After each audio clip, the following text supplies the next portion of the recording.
courage, and history teaches us which in the end endures. So, ladies and gentlemen, please look at the people that will today come on the stage from Hong Kong and Vietnam, Zimbabwe, North Korea, Venezuela, Sudan, Afghanistan, Belarus, Syria, China, Cuba, Russia.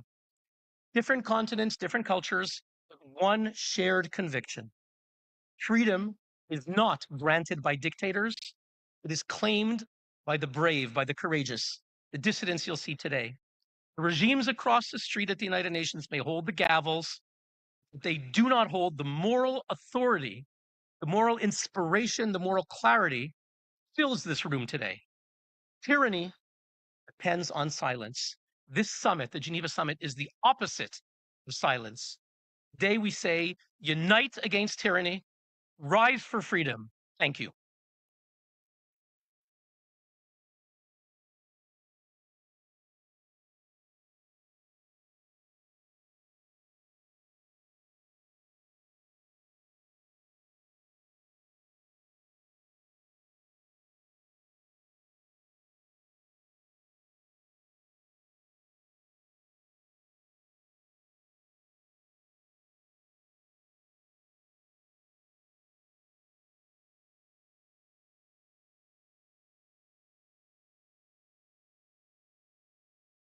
Hear chanting, "Fight for freedom! Stand with Hong Kong!"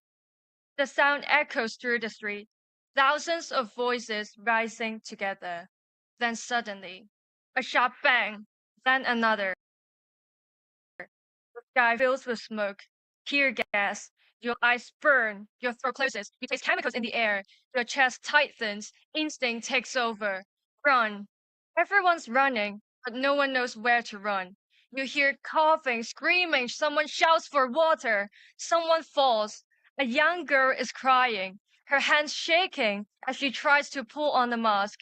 Rubber bullets crack through the air. The sound is sharp, unnatural, terrifying. This is not a theater performance. This was my home. This was Hong Kong in 2019. I was only 14 years old at my first protest in Hong Kong. I remember wearing my school uniform and going with my friends at an age intended for jokes, unfinished homeworks, and the luxurious ignorance of how the world truly works. That summer didn't politicize us, it conscripted us. We marched because our government proposed an extradition bill that would permit the transfer of Hong Kong citizens to mainland China for trial, into a judicial system answerable not to law, but to the whims of the Chinese Communist Party, a system where verdicts are known before a trial even begun, a place where dissidence is dangerous. What that meant. We had to stand up for our home, not as radicals, but as citizens, or at least as children attempting to defend the future in which we were supposed to become a citizen. More than 1 million people marched peacefully, then 2 million, one of the largest pro-democracy movement in modern history. And the response was police brutality. The authorities called us rioters, cockroaches, street rats. They arrested everyone they could. Students, teachers, journalists, anyone who stood for freedom, and threw them in prison.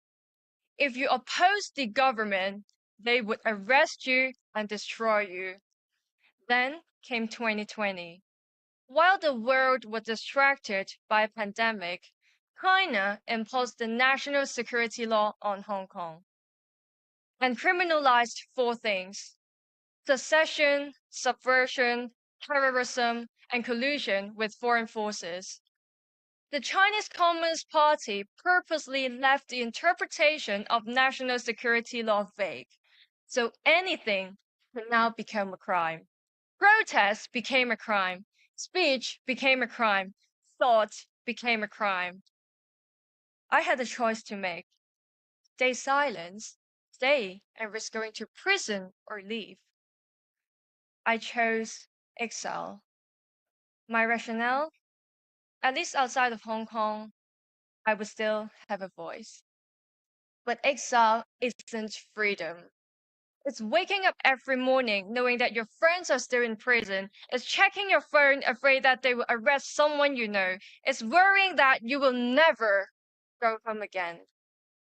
I exiled myself to the United Kingdom, where hundreds and thousands of Hong Kongers also now live.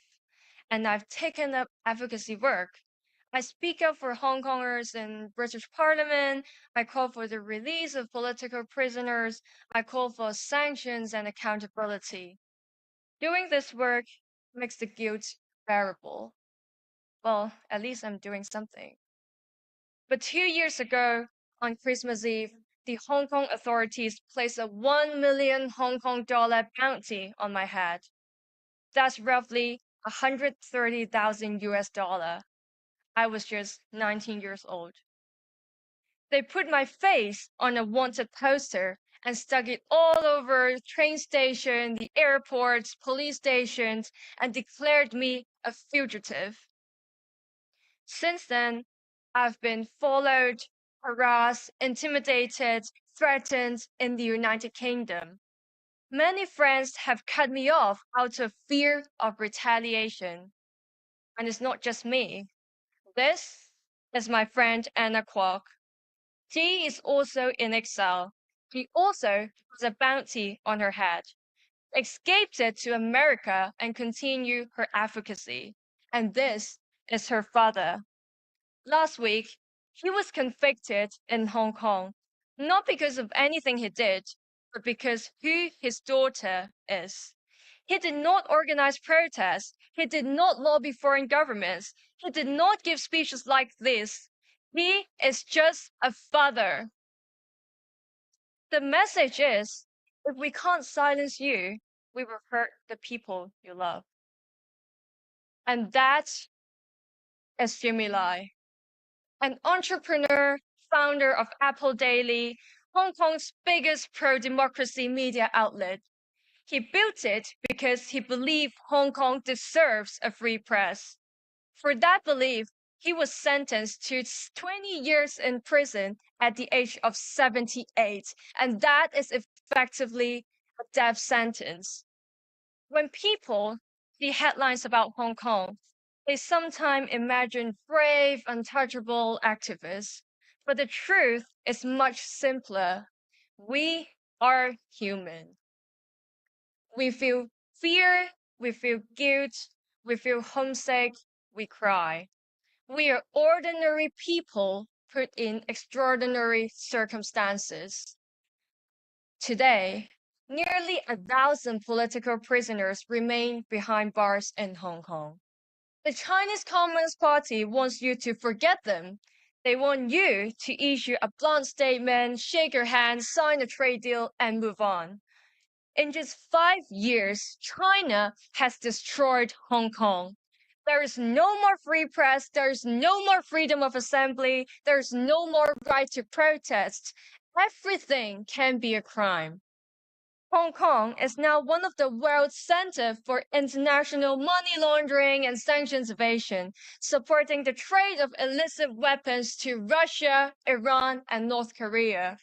So tonight, I ask you, as diplomats, as politicians, as journalists, as students, don't look away from what China has done. Stand with the people of Hong Kong. Demand the release of Jimmy Lai. Demand the release of Anna Kwok's father. Demand the release of every student, journalist, and average Hong Konger who had the guts to stand against the authorities. Because if freedom only matters when it's convenient, it doesn't matter at all. Stand with Hong Kong. Stand with freedom and democracy. Thank you.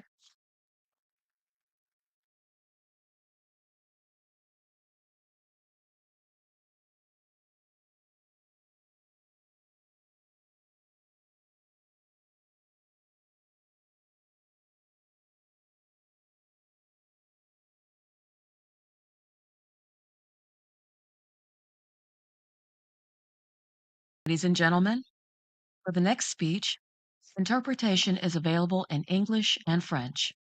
Headphones can be found on the tables or next to the chairs.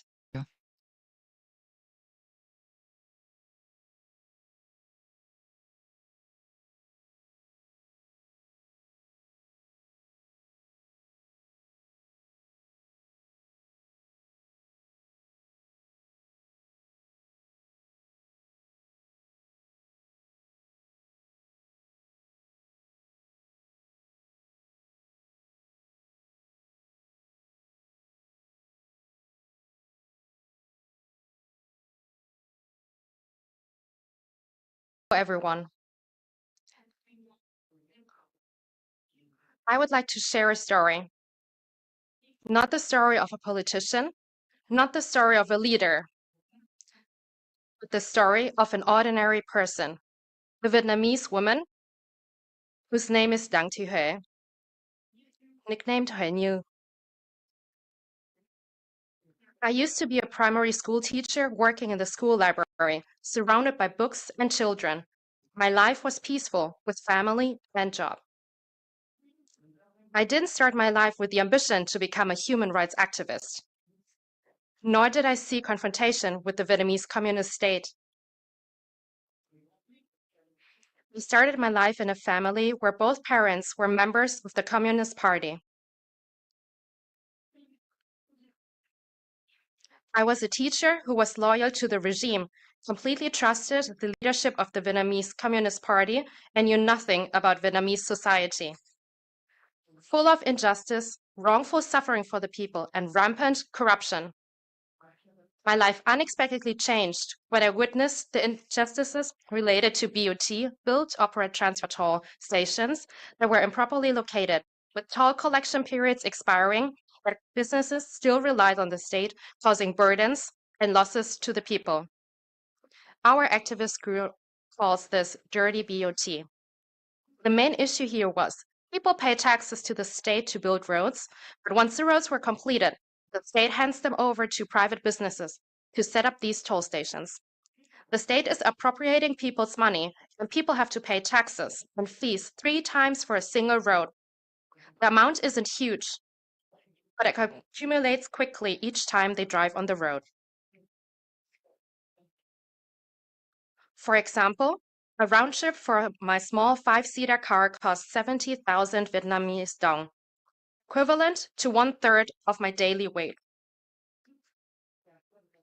Thus, 1/3 of my daily wage goes to the BOT, while I still have to pay taxes to the state and road maintenance fees that are directly deducted from the vehicle owner's account. The toll booths were all located on single-lane roads, leaving no other option but to pass through and pay. After gathering numerous documents, I realized that this injustice occurred not only in one locality, but in 127 BOT projects across Vietnam, all in violation of regulations. We began publicly exposing this problem on social media and received profound attention from the people nationwide. The people began to strongly protest, forcing the communist authorities to dismantle 4 corrupt BOTs to appease the situation. I recorded, live streamed, and asked questions publicly. I did not call for violence. I did not incite hatred.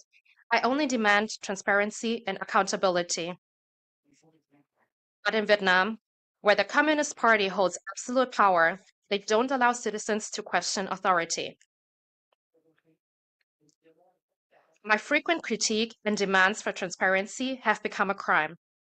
I'm being monitored. I'm being summoned for questioning. I'm being interrogated constantly. In June 2018, we started protesting against BOT projects. In September 2018, I was abducted by security forces in Thai Binh while I was walking and forced to. In May 2019, 5 plainclothes security officers from Hanoi abducted me in the middle of the street. They dragged me to the headquarters of a corrupt BOT project, gagged me, and beat me. After being released, my friends had to take me back to Thai Binh to be hospitalized. Doctors had to perform surgery immediately afterward because I had suffered a miscarriage. I was 8 weeks pregnant at the time. There was a deep pain and trauma that has lasted until today.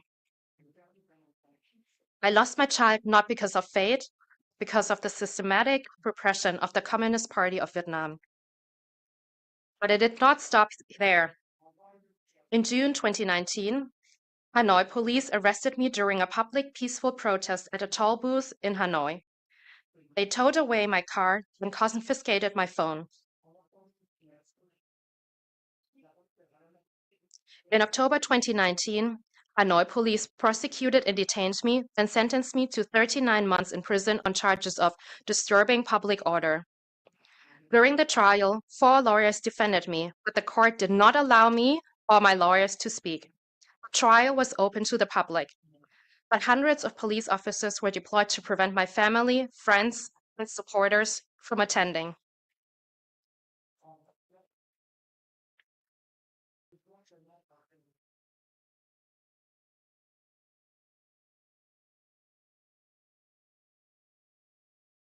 Jammed the cell phone signals throughout the entire courtroom area.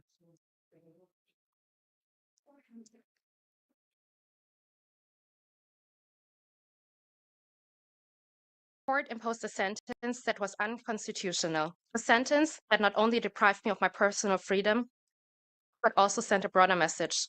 Citizens are forbidden from speaking out. In prison, I became a witness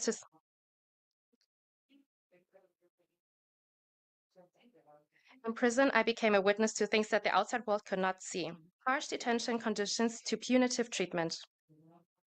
I tenaciously continued my struggle to improve the extremely harsh conditions of the communist prison system for prisoners. Prison guards embezzled provisions.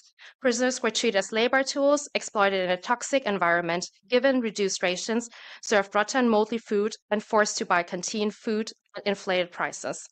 I myself was forbidden from seeing my family and was not allowed to receive items sent by my family to the prison. I had to rely on other prisoners for food, clothing, and daily necessities. I will always remember the stories from prison. Faces, forgotten cries. Upon my release, I continued to speak out and take risks. I recounted what I witnessed in prison on YouTube and Facebook, exposing the corrupt system.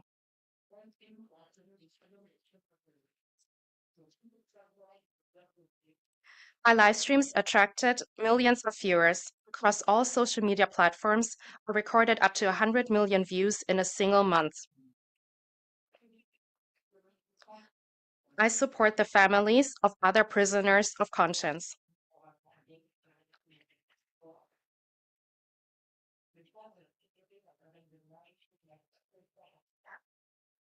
I traveled to every prison in Vietnam to inspire other prisoners of conscience who are still being held captive. Security forces throughout Vietnam have been relentlessly pursuing me. My friends who spoke out with me have also been implicated. The most severely affected was detained. I'm not afraid. I continue to speak the truth. They listen to me as if I were their very breath.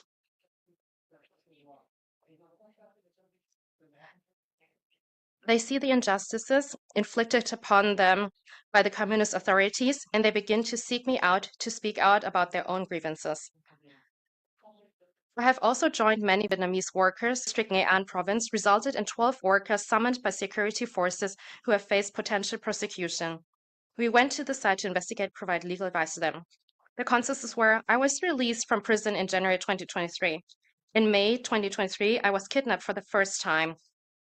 In May 2024, I was kidnapped for a second time. This time, 6 security officers from Thai Binh abducted me in the middle of the road right after I got off a bus from Hanoi to Thai Binh.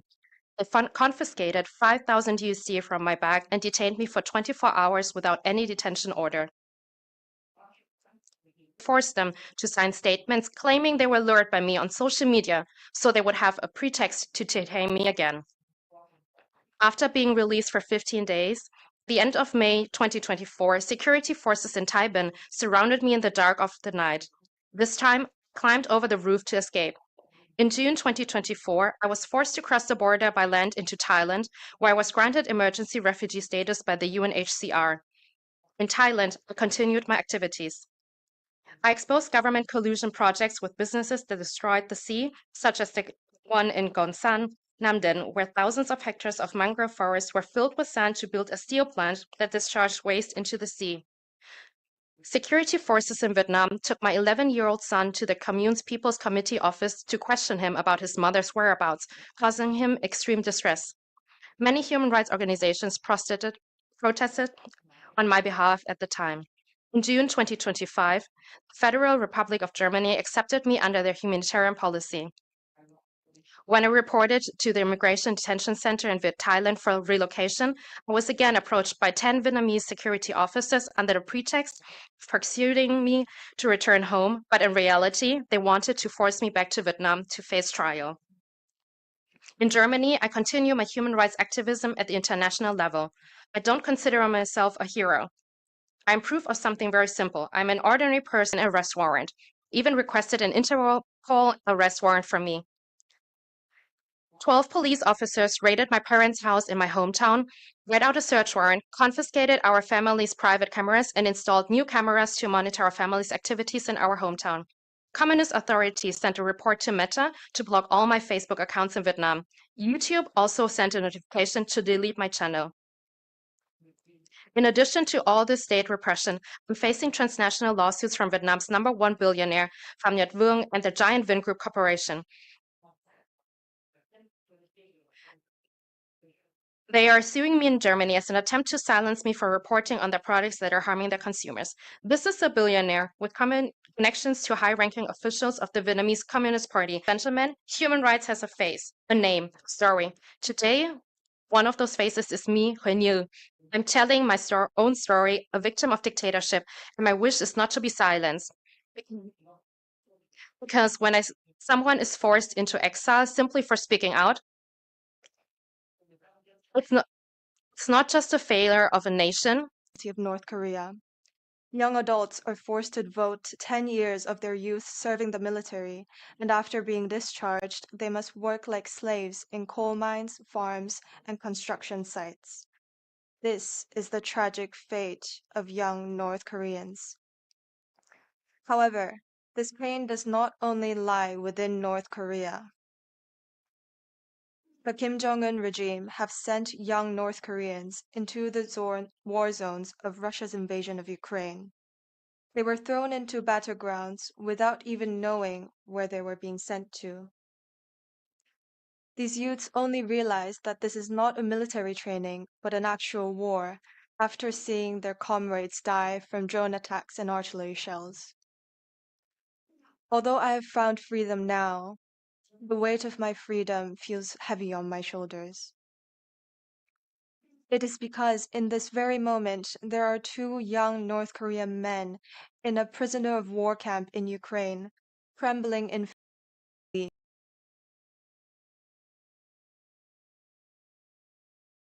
which I call in pseudonym. These 2 were forcefully taken into the Russian-Ukrainian war zone a year and have become prisoner of war by Ukrainian soldiers.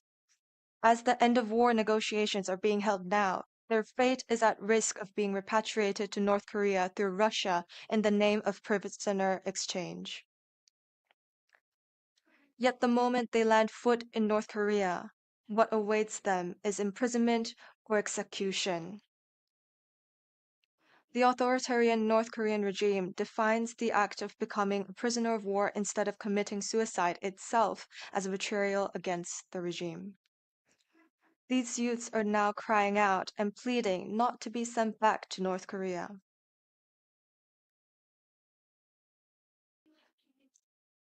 The 1949 Geneva Convention prohibits forced repatriation of a prisoner of war that goes against their own will. I call on the United Nations and the International Committee of the Red Cross. If these people are sent back to North Korea, can international law still claim to uphold justice? If we let these poor youths be sent to a place where torture and death await them, the international community becomes an accomplice in dictatorship. In this moment, where 2 young men's lives can be sacrificed for a geopolitical negotiation, no word can protect their lives.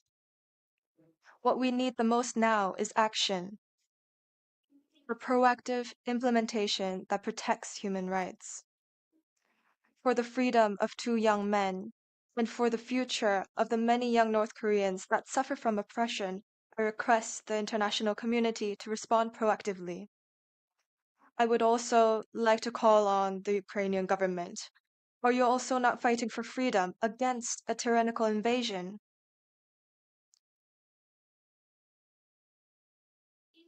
It was not these men's own free choice to pick up the guns.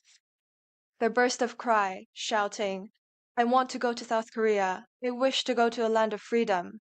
This is their plea for freedom, first in their lifetime, breaking away from the shackles of oppression. On humanitarian grounds, please respect their own will and send them not to North Korea, but to a land of freedom. Faced with despair, these youths have even attempted suicide. Yet upon receiving a letter of encouragement from us North Korean defectors, they have sent back a response. I will read to you their message. They said, "We have received well the heartfelt letter. We were able to feel your worries and support through this letter, caring for us as we were your blood-related sons and siblings. We thank everyone who see our situation not as a tragedy, but as a start of a new life and support us. We have decided to think that we are not alone, to view those living in South Korea as our parents and siblings, and to reach your warm hands. To the mother who told us she would welcome us with tasty food and nice clothes. To those who have encouraged us, saying we are family and fellow citizens. Once we express our gratitude in person. A new hope and aspiration have begun to emerge, thanks to the support of fellow Koreans. Thank you once again, and take care until 25th October 2025. Please protect Kang Gang-baek and Kang Lee's dream and aspiration so they can live as ordinary youths in a free land and not the fatal North Korea. Stopping their forced repatriation to North Korea is itself the path to protecting human rights and democracy and a way of standing up against autocracy. The problem is not limited to young two men alone. It is an issue where the future of many young North Koreans' lives living under an oppressive regime is at stake. If their voices are neglected, many more young North Koreans will be sent to war and countless lives will be lost.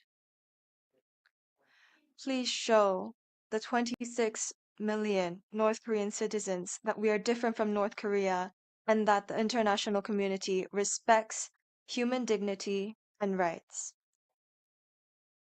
Thank you.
Good evening to everyone. Long time. I missed you guys. Mukulikeyo from the fresh Monday. Kanjire abajendireje in this month of August. An observer has been allowed to see Nyima. The Chinese authorities asserted that the Dalai Lama had no right to designate the reincarnation without state approval.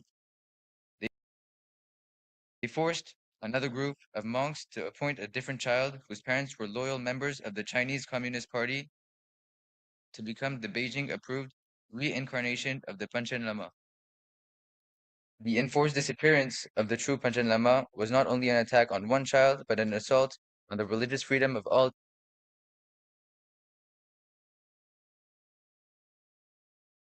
Tibetans. Nyima has never been charged or tried.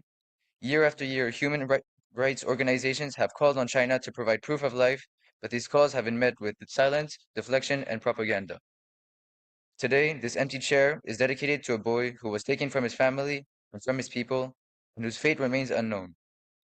It speaks to a childhood interrupted, a voice that was never allowed to be heard, the spiritual tradition denied from the freedom to choose its own leaders. As we look upon this chair, we are reminded of the repression carried out by the regime in China and of our own responsibility not to look away. To the Tibetan community, we say this: your struggle for freedom has not been forgotten. We stand with you, and we will continue to demand the release of the 11th Panchen Lama and accountability for those who orchestrated his disappearance. He must be freed now. Thank you.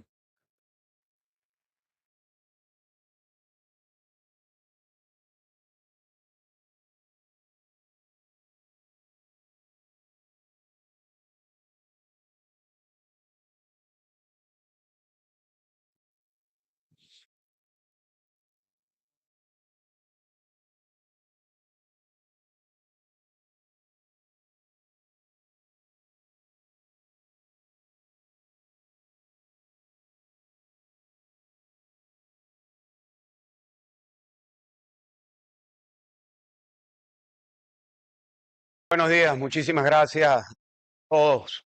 Good morning to all. My name is Leopoldo Lopez. I'm from Venezuela, and I would like to start by sharing with you the capture of Nicolás Maduro, a criminal that was in charge of Venezuela on January the 3rd, changed everything.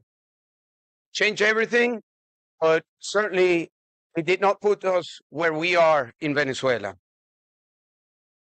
For years, the democratic movement in Venezuela has been fighting for freedom, democracy, and human rights.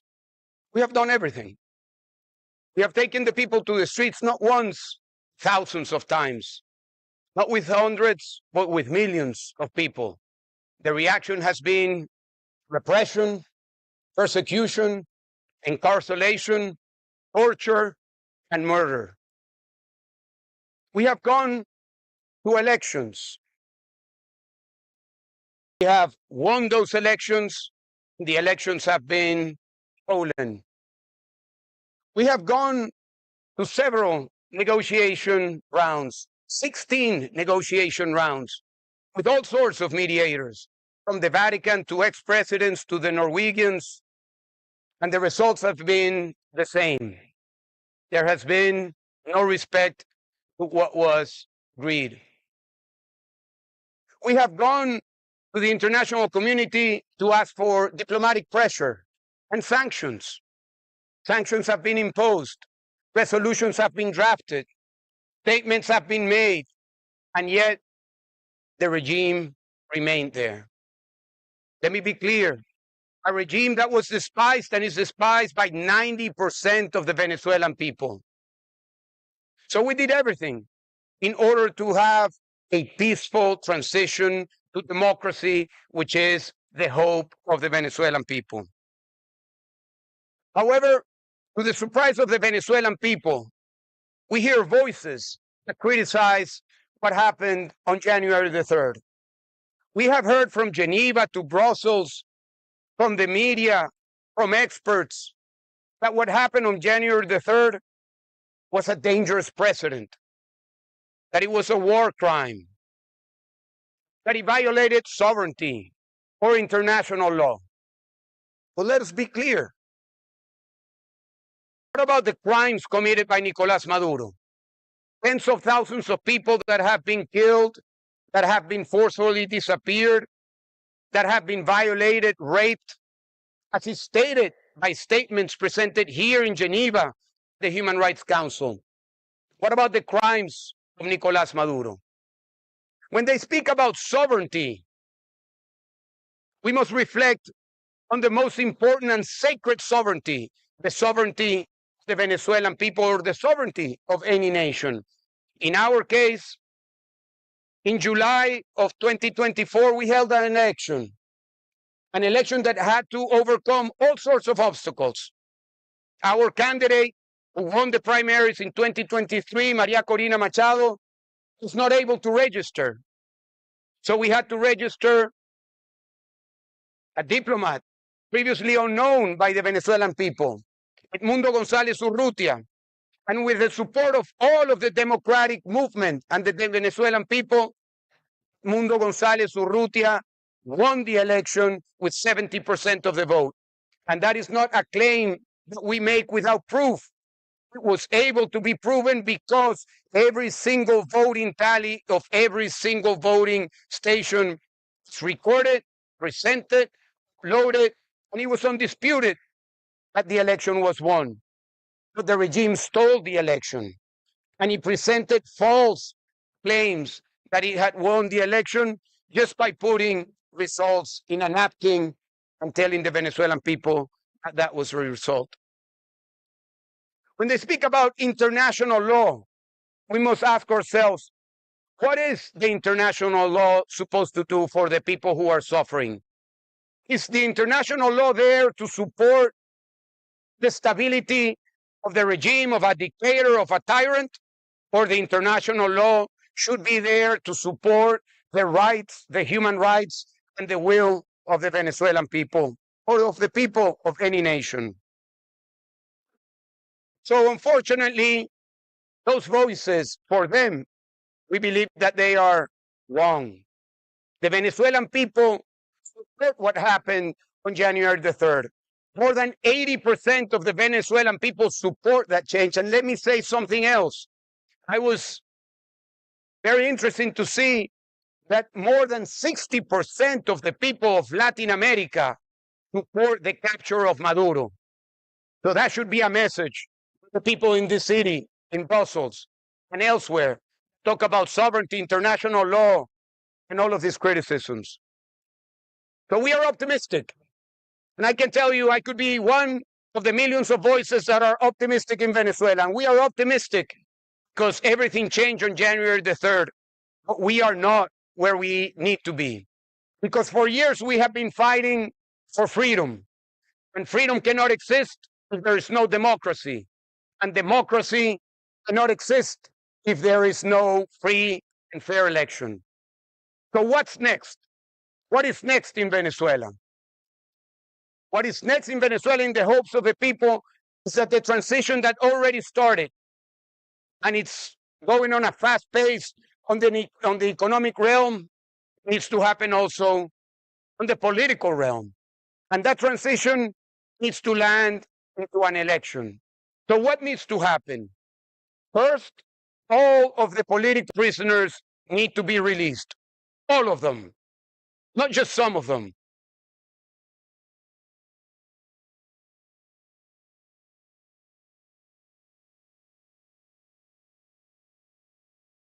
All of them. We had more than 1,000 political prisoners. More than 600 political prisoners remain in prison today. All of them need to be released. We need to cease the repression. The repressive state still in place. Figures like Diosdado Cabello, who is the devil himself for the Venezuelan people, still runs the Ministry of Security.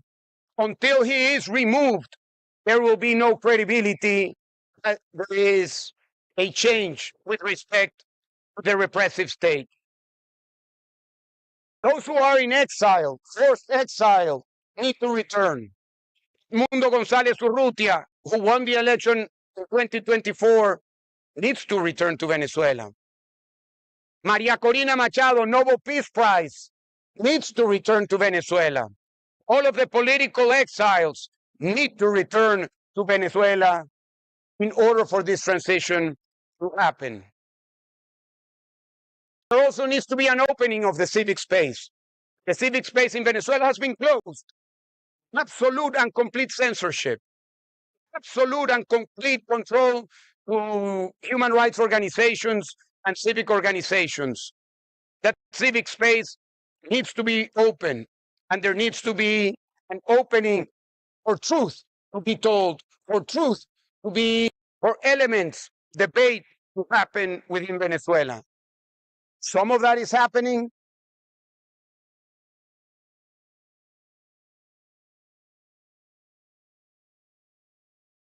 We need more.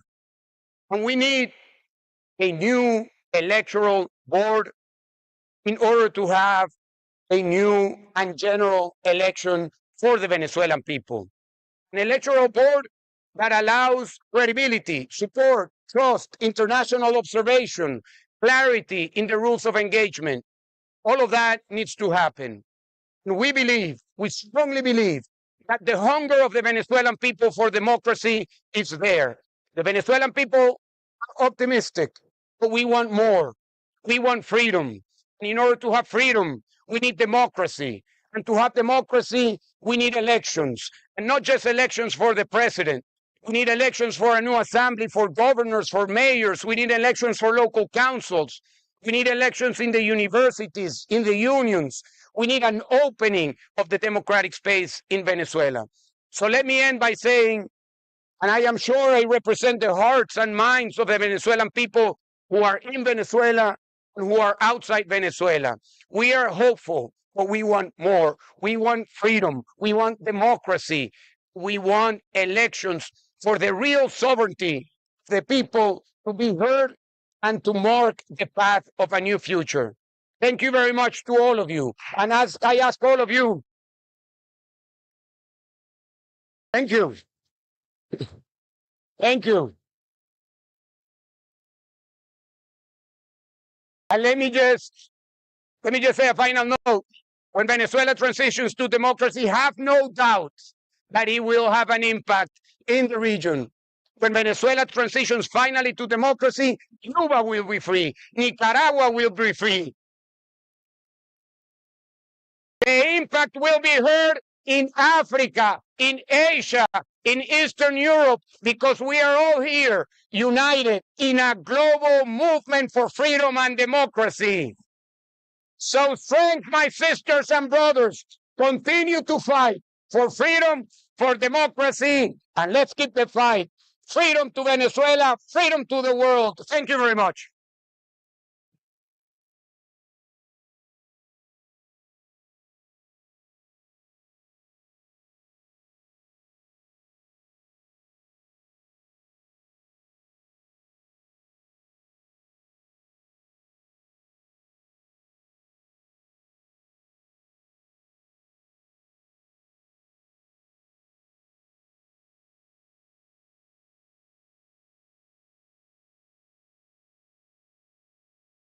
Everyone.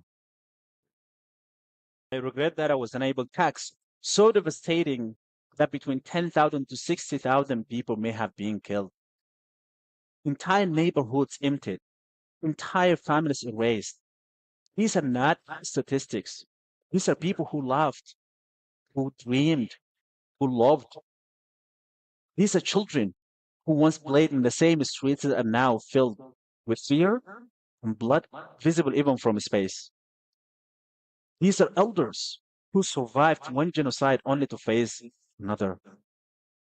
And here is the hardest truth. Most of the world does not know their names. Most of the world has not heard their stories. Most of the world has moved on. The people of Sudan have not given up. They still help one another. Cannot stop bullets and cannot stop genocide. And we must speak honestly about the forces that make the named is the United Arab Emirates, accused of supplying weapons, funding, and political support. The militia commits mass killings, and another state supplies the tools that make the killings possible. People on the ground see that support forces in the first place. They empowered it for years and have themselves implicated in grave abuse against civilians. And so for Sudan, it is a war in which every armed actor has treated civilians' lives as expendable. Tonight, I want to ask you to imagine something simple. Imagine the place you love, your hometown, your childhood street, the place where your memories live. Now imagine waking up to learn that half the people you know are gone. That is what happened in Al-Fashir. And yet, the world has not acted with the urgency this moment demands.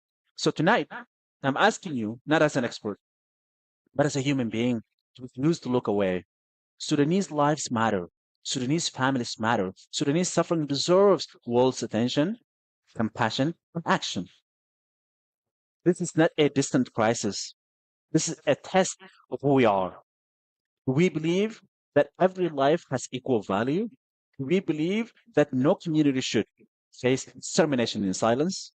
We believe that humanity means standing with those who are being crushed. If we do, then we cannot stay quiet. There is the call to action. Speak about Sudan. Tell what is happening.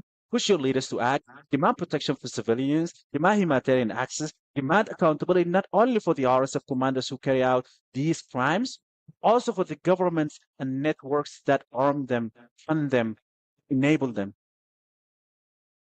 Your voice may feel small, but silence is what allows atrocities to grow. The people of Al Fashir once opened their doors to the world. Now they need the world to open its heart to them. Let us be the generation that refuses to look away. Let us be the people who chose courage over comfort. Let us be the reason Sudan knows it has never been forgotten. Thank you.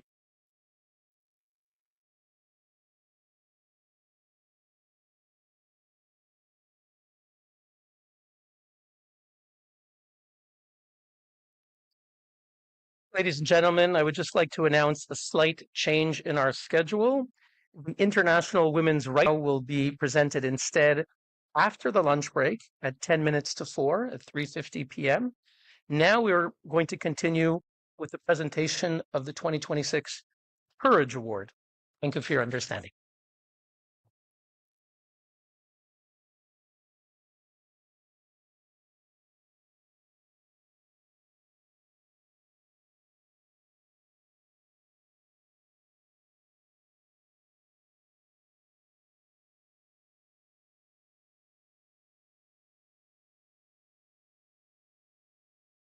Excellencies, distinguished guests, ladies and gentlemen, this invitation. It is a great honor to stand here today at the Geneva Summit for Human Rights and Democracy, a place where courage is not only discussed, but recognized and celebrated.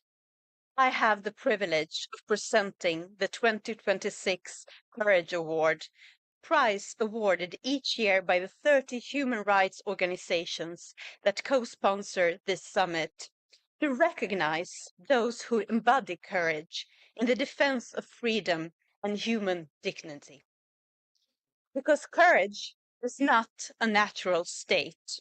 It is not something that you wake up with. It is added afterwards, once fear has finished writing the script and placed the final full stop. Courage is a footnote to fear and to life. The main text speaks doubt. In it, all rational arguments not to act are stacked, one upon another. The footnote resists, reminding us of the possibility of doing the opposite. Courage is not the absence of fear. It is a movement over the edge. So even when fear dictates and admonishes, it is courage, that italicized addition at the bottom, at the margin, that allows us to turn the page and to write history. The brave Iranian people stand ready to lead. Leading the struggle against Islamism are the women, the controlled, the silenced, the erased, each bearing the weight of lonely, uncomfortable, life-threatening courage. In Iran, courage is not shown by the one who speaks loudest, by the one who no longer stays silent. The history of humanity is not written by oppressors alone. It is also written by those who refuse to remain silent, to go, to march in lockstep. What we are witnessing may be a historic moment, But it's only in hindsight that we know with certainty when fear changes owners, when the roles reverse, when fear, almost unnoticed, leaves the masses and moves silently to the despot himself. Suddenly, fears the very masses he once oppressed. Then, in retrospect, one can often identify the spark that ignited the fire, the moment when the people finally find the strength to rise, fully aware that life itself is at stake. The moment when the despot realizes reality has caught up and there is no going back.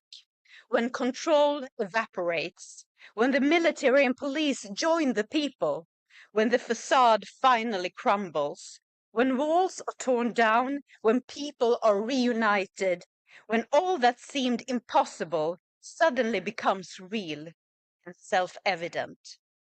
It is then we are reminded again that history can always take new, unforeseen paths, and that these paths are ultimately shaped by the courageous choices of frightened people.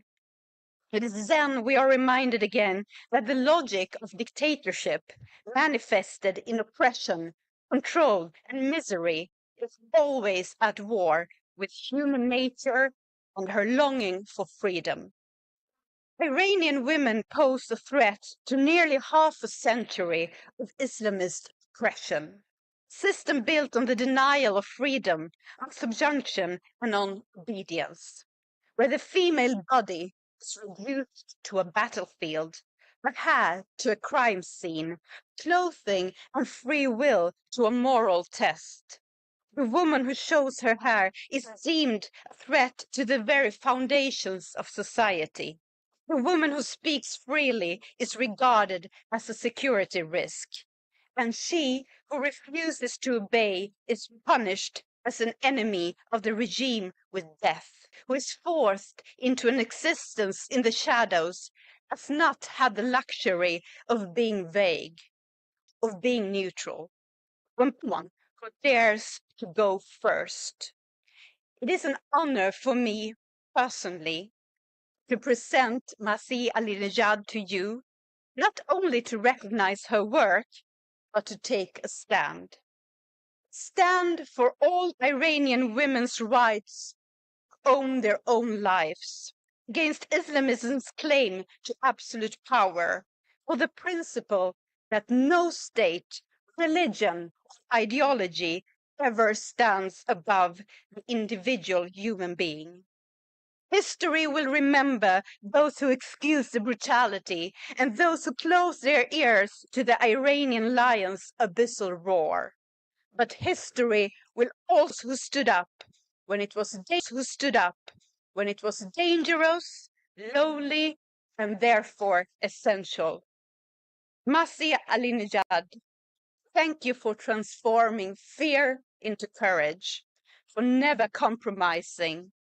Thank you for reminding the world what freedom costs and what Masih path of the heroes of Iran. Thank you.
Thank you. Thank you. Thank you. Before starting, you heard two slogans here from Iranians. One chanted, "Land live Shah." The other one chanted, "Women life freedom." These two chants is forbidden, and both of them get killed by my government. No, not government. The terrorist regime killed those people if they chant this simple slogan. That's what I am fighting for. That my people to be allowed to chant whatever they want, because this is 21st century. Iranians deserve to have freedom, dignity, democracy. Thank you for coming here.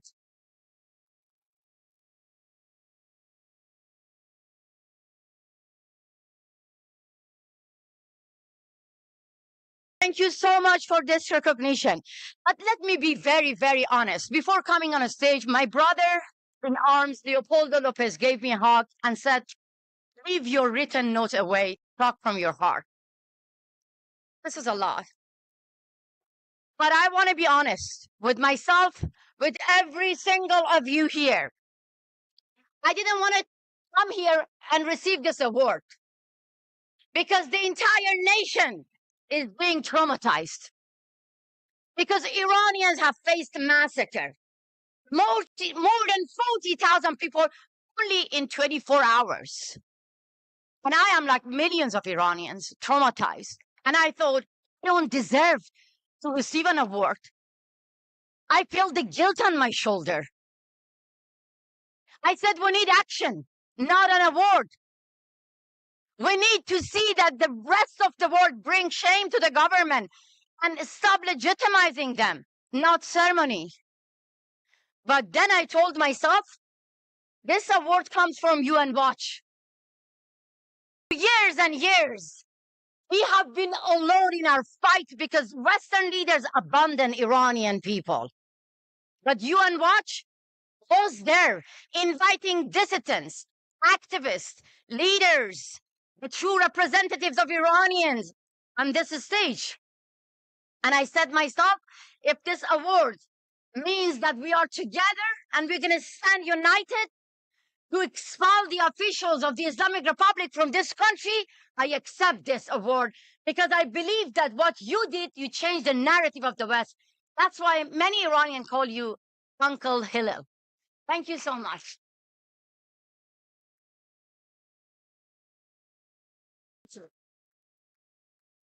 Yes, that's the only reason that I came here.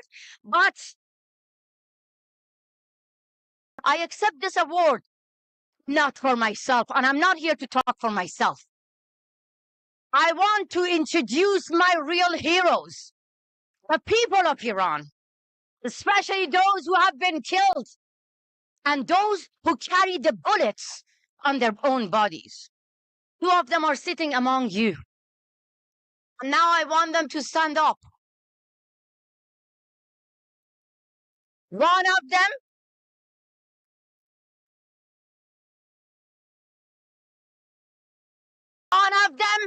was shot in her eye, deliberately blinded by the regime in Iran. Kosar Eftekhari. She lost her eyesight, but not hope. The other one, mother of amazing daughter Juan. She left her daughter at home and joined the uprising. She carries the bullet. She lost one of her arm, barely moving her arm. They're not victims. Look at their eyes. Look at their faces. They are the warriors. They are the freedom fighters. And now I address you, European leaders, European citizens. I'm asking you, every single of you, would you stand with them or with their killers? Would you stand in solidarity with these heroes?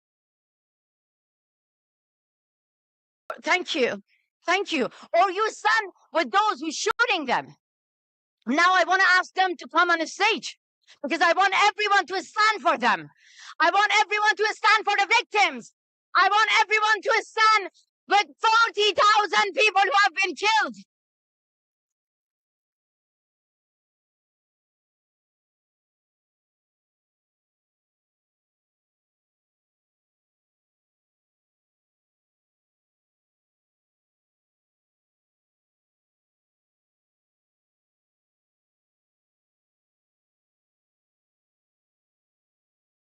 Thank you.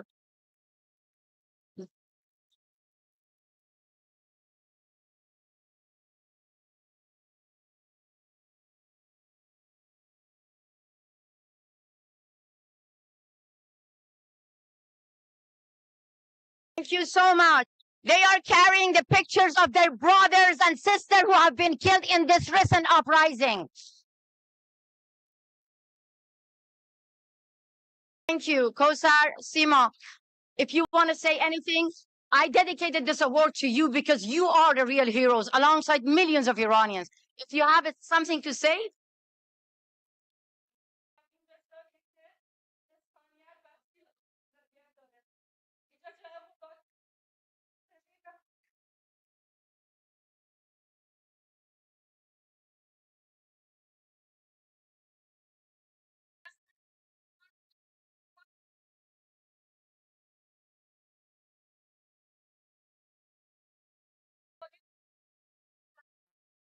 I think you understood everything she said. Because with her pain, struggle and bravery, I don't even want to translate. She says this belongs to millions of Iranians who want to end this regime. And here we're standing to say that no negotiation with our killers. So, Sarjan.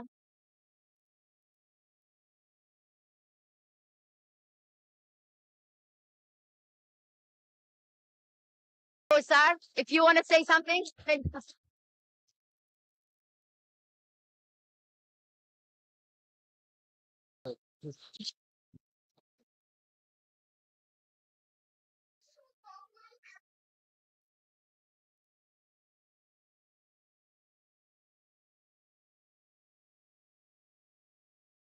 Islamic Republic is a machinery weapons of massacring unarmed and innocent Iranians.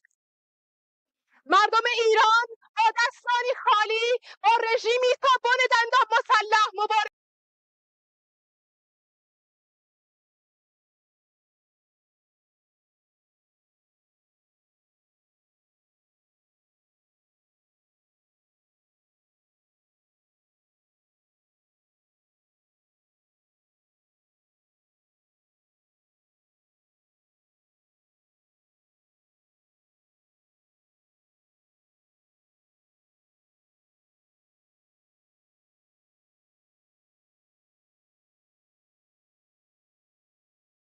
Running breaks